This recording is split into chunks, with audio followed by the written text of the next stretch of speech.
आप में से बहुत से लोगों ने the girl next door movie देखी होगी। एक इंटेंस साइकोलॉजिकल थ्रिलर थी, एक ऐसी मूवी थी विच exposed and explained the psychological trauma that one fears। जिन जिन लोगों ने वो मूवी देखी है, आप सब जानते होंगे इस मूवी के बारे में, आपको उसका सिनॉप्सिस पता होगा, आप जानते होंगे वो मूवी किस तरह की किस चीज़ों के ऊपर बेस्ड थी। And let me tell you that movie was based on real life. ये वाकया अमेरिका की हिस्ट्री का सबसे ट्रेजिक इंसिडेंट था। This is the story of Sylvia Mary lichens.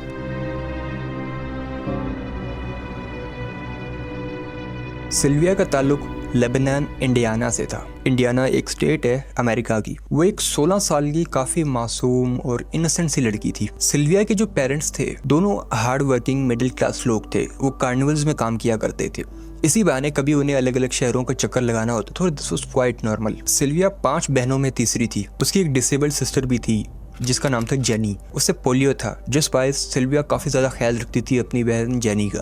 अब जैसा मैंने आपको बताया कि जो सिल्विया के पेरेंट्स थे दे वर कार्निवल वर्कर्स। कार्निवल्स में अलग अलग जगहों पे काम करते थे। वहीं की गिग्स उन्हें मिला करती थी। They used to work in circuses and all. उसी वाइज भाई कभी एक शहर में कभी दूसरे शहर में जहाँ जहाँ इवेंट्स हो रहे हैं वहाँ जाके वो जा रहे हैं just to put food on the table. काफ़ी अजीब सा फैमिली डायनामिक था। उतनी अच्छी फैमिली थी नहीं इनकी, उतना ज़्यादा अच्छा ताल्लुकात नहीं होते थे इनके, but what ever it was kind of a normal family थी। अमेरिका की टिपिकल फैमिली जिस तरह होती है कि लाइक बच्चों और पेरेंट्स के दरमियान इतना बड़ा कम्युनिकेशन गैप होता है।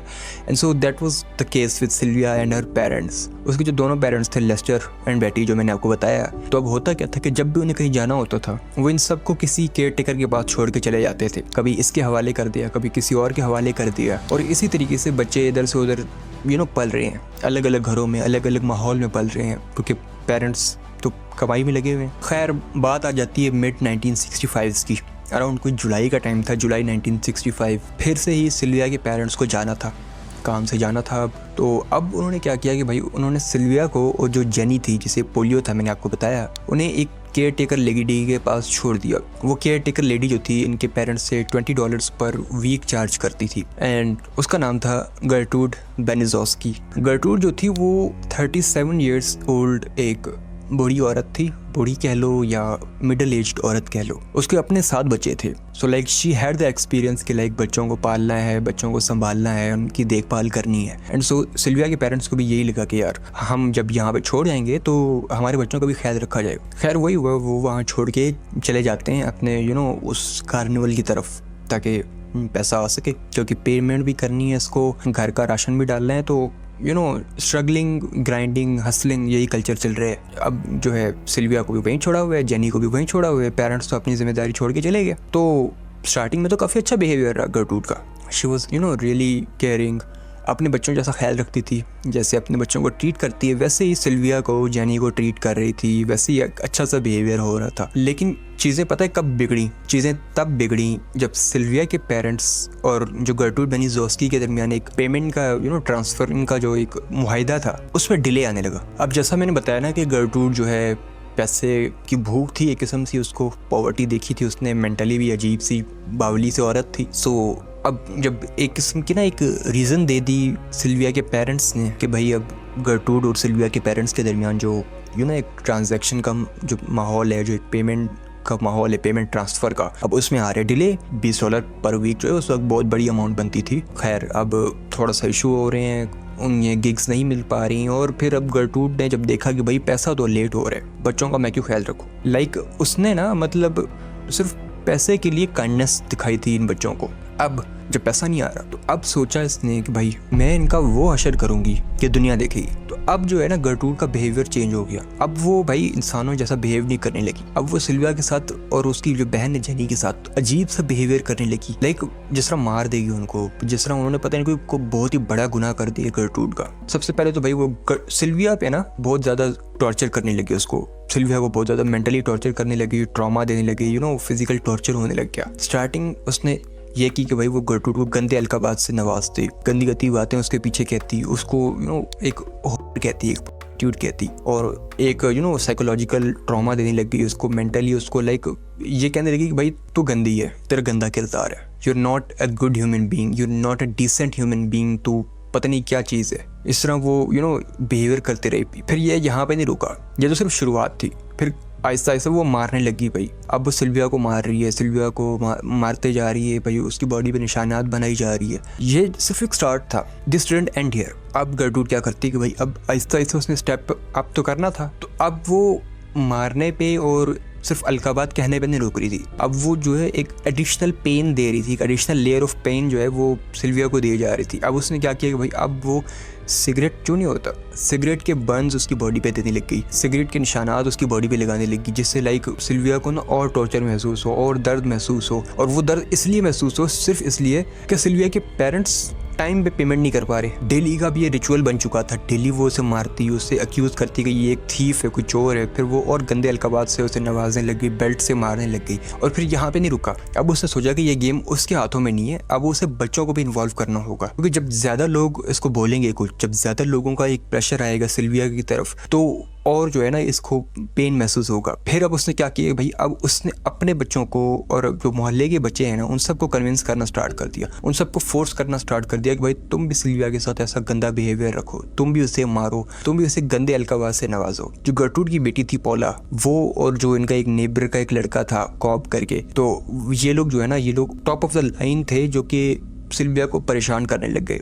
ये लोग अपनी जो है ना मदर की जो लेगेसी है उसको एक किस्म का कैरी करने लग गए। पॉला जो थी, पॉला काफ़ी ज़्यादा मारती थी ये सिल्विया को। उसके बाद फिर वही सिगरेट बंस, उसके अलावा गंदी गंदी बातें करना इसके बारे में, इसके पीछे इसको बुली करना, इसको बेसमेंट में रखा जाता। खाने पीने के लिए कुछ नहीं दिया जा रहा था सिल्विया को, सिल्विया पे तशद्दुद किया जा रहा था, मेंटल टॉर्चर दिया जा रहा था, फिजिकल टॉर्चर दिया जा रहा था इसको। और ये बात यहाँ पे नहीं रुकती थी, फिर जब सारे मोहल्ले के बच्चे मिलते थे वो सारे मिल के मारते थे सिल्विया को, वो सारे गंदी गंदी बातें करते थे इसकी बैक पे। इसको लाइक आप इमेजिन नहीं कर सकते कि लाइक वो सिचुएशन कैसी होगी। एक ग्रुप है पूरा आपके सामने, वो आपको आ रहे हैं, आपको गंदी गंदी बातें कर रहे हैं, आपको गरीब कह रहे हैं, आपको और बुरे बुरे अलकाबात से नवाज रहे, सिर्फ इसलिए क्योंकि आपके जो पेरेंट्स हैं वो टाइम पे पेमेंट नहीं कर पा रहे। सिल्विया कांस्टेंट पेन में रहती थी, कांस्टेंट ट्रॉमा में रहती थी, PTSD जिसे कहते हैं। उसे अजीब सा खौफ होता था, उसे लोगों से एंजाइटी होने लग गई थी। और इसी के चलते हुए गर्टरूड ने अब उसको बेसमेंट में बंद कर दिया था, खाने पीने के लिए भी कुछ नहीं मिलता। और अब मैं आपको जो बताने लगा हूँ ध्यान से सुनिएगा। गर्टरूड ने इसके बाद जो सिगरेट बर्न्स थे ना उससे इसकी बॉडी पे निशानात बनाना स्टार्ट कर दिए। वो सिल्विया से कहती टू ईट फीसेस। आप समझ रहे मैं क्या बात कर रहा हूँ। लाइक इस कदर गंदा डिस्कस्टिंग सा बिहेवियर रख रही थी गर्टरूड सिल्विया के साथ। सिल्विया को कहा जाता कि eat your feces. Sylvia vomit करती, उसकी वॉमिट पिलाई जाती, उसको फीसेस दिए जाते कि eat them, stay in them. और वो सिल्विया को करना पड़ता, उस पर बेतहाशा तशद्दुद किया जा रहा था। और फिर क्या होता है कि फिर जो पॉला थी, जो गर्टरूड की बेटी थी, उसने अपने इस नेबर लड़के के साथ, कॉब के साथ मिल के उन्होंने क्या किया कि उन्होंने नीडल गर्म की, मल्टीपल नीडल्स गर्म की। You know why? सिर्फ इसलिए कि वो सिल्विया की बॉडी पे निशानात कार्व कर सकें। वो नीडल गर्म करते गए और सिल्विया की बॉडी पे they started to write I am up and I am proud of it. और मैं आपको इंटेंस ट्रॉमा बताता हूँ। व्हाट हैपन वाज कि लाइक वो जब बना रहे थे ना, वो जब ये निशानात बना रहे थे, जब ये साइकोलॉजिकली उसको टॉर्चर दिया जा रहा था, उसके बाद फिजिकली उसको टॉर्चर दिया जा रहा था, वो जो टैटू बना रहे थे, तो इवेंचुअली जब वो S लिख रहे थे तो S मेस्ड अप हो गया। तो उस S को परफेक्ट करने के लिए उन्होंने मज़ीद उसको बर्न किया, मज़ीद बर्न करते करते वो इतने अगर निशान हो रहा था तो इतना बड़ा हो चुका था। लेकिन आप समझ सकते हैं कि ये पेन जो है ना, उसको पेन दिया जा रहा था, उसको और तंग किया जा रहा था, मज़ीद मारा जा रहा था। और बच्चों को कोई फ़र्क नहीं पड़ रहा था कि यार इंसानियत क्या चीज़ होती है, इंसानियत क्या होती है। गर्टरूड ने बोल दिया करो, ये बच्चे शुरू हो चुके थे। एवेंचुअली फिर इससे ज़्यादा स्टेप अप हो जाते। फिर पॉला क्या करती है कि पॉला सिल्विया को ना तमाम नेबरहुड में ले जाती है अनड्रेस्ड, कि लाइक अब इस पूरे नेबरहुड में, क्योंकि तुम जो हो तुम गंदी हो, तुम एक चोर हो, तो तुम्हारा ये साथ ये बिहेवियर होगा। और वही किया जा रहा था इसके साथ। पूरे नेबरहुड में से लेके जा रहा था कि ये देखो गंदी है, ये देखो चोर है, ये देखो किसका बेकार बद किरदार है। और वही सिल्विया के साथ हो रहा था। और उस मैंने आपको जैसे बताया ना, Sylvia was like an innocent soul. उस बेचारी की कोई गलती नहीं थी, लेकिन किया जा रहा था, बच्चे कर रहे थे, दे वर लाफिंग एट हर। और वो बेचारी क्या कर सकती थी, पेरेंट्स तो आसपास थे नहीं। खैर फिर चीज़ें इससे ज़्यादा बढ़ती हैं। अब क्या हो रहा था कि अब देवर अब पॉला क्या कर रही थी कि लाइक एक बारी उसने क्या किया कि एक जो कोका कोला की बोतल होती है ना, वो उसने सिल्विया के प्राइवेट पार्ट्स में मारना स्टार्ट कर दी।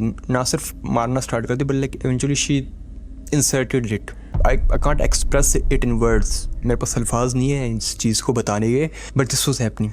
Other kids for enjoying their childhood. Sylvia के साथ ये बर्ताव रखा जा रहा था। उसके प्राइवेट पार्ट्स पे बर्न्स थे, निशानात थे, उसकी बॉडी पे बर्न्स थे, निशानात थे। बॉटल्स उसको मारी जा रही थी। खाने के लिए कुछ नहीं मिलता। अपने फीसिस खाओ, अपने वॉमिट पियो, you know like understand this thing. मैं अल्फाजों में नहीं बयान कर पा रहा, मेरे चेहरे के एक्सप्रेशंस उड़ जाएंगे, but this was what was happening back then. Eventually फिर वो जो झाड़ू होता है, झाड़ू से इसे मारते थे। जिस तरह ज़मीन पे लेटती है, ज़मीन पे इसके चेहरे पे अपना पाँव रख देते, इसे लात मारते, मुक्के मारते, इसको जो सॉल्ट होता है, नमक, इसके ज़ख्मों पे छिड़कते, इसको तंग किया जाता, इसको बर्न्स दिए जाते, आग लगाई जाती है इसको। जितना ज़्यादा वो ट्रॉमा दे सकते, जितना टॉर्चर दे सकते, जितना इनह्यूमन आप सोच सकते हैं, आपकी सोच से बढ़ के ये हो रहा था। यहाँ पे एक ठंडा सा माहौल होता था बेसमेंट में, उसी सर्दी में उसे रखा जाता था। मोस्ट ऑफ टाइम्स तो वो ठंड में कांप रही होती थी बेचारी, बुखार हो जाता, बीमार हो जाती, लेकिन फिर भी ये लोग टॉर्चर उसको दिए जा रहे थे। एंड एवेंचुअली अक्टूबर 1965 को सिल्विया की डेथ हो जाती है। उसकी डेथ हुई थी ब्रेन हेमरेज की वजह से,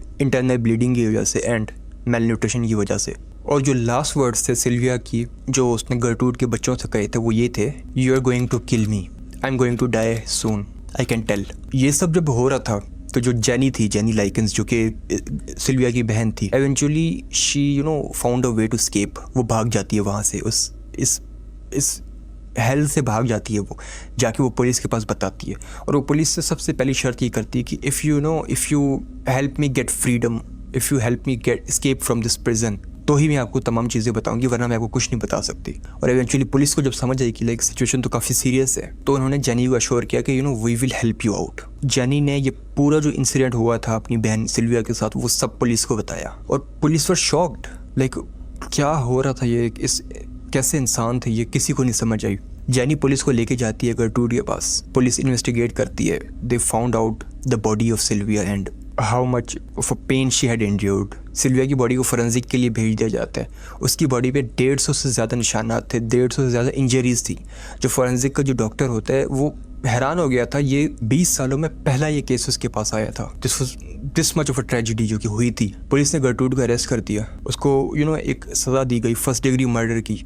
उसके जो बच्चे थे उनको अरेस्ट किया गया। जो पॉला थी, पोलो को 2nd डिग्री मर्डर की सज़ा दी गई, लेकिन एवेंचुअली उसको छोड़ दिया गया था। उसने बाद में अपना नेम चेंज कर लिया।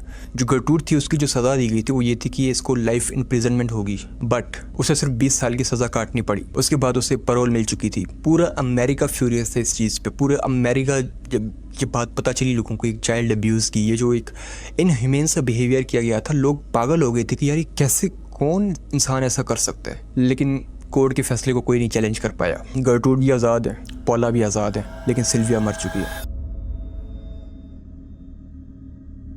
ये जो केस था, इसी ने the famous movie the girl next door को इंस्पायर किया था। इसी केस से वो मूवी बनी है। आप लोगों ने अगर नहीं देखी तो you can check it out, लेकिन ये बात याद रखिएगा कि it is a psychological thriller. तो अगर आप सेंसिटिव है इन चीज़ों से तो मत देखिएगा। उम्मीद करता हूँ ये वीडियो आपको अच्छी लगी होगी। That was it, signing off. अस्सलाम वालेकुम।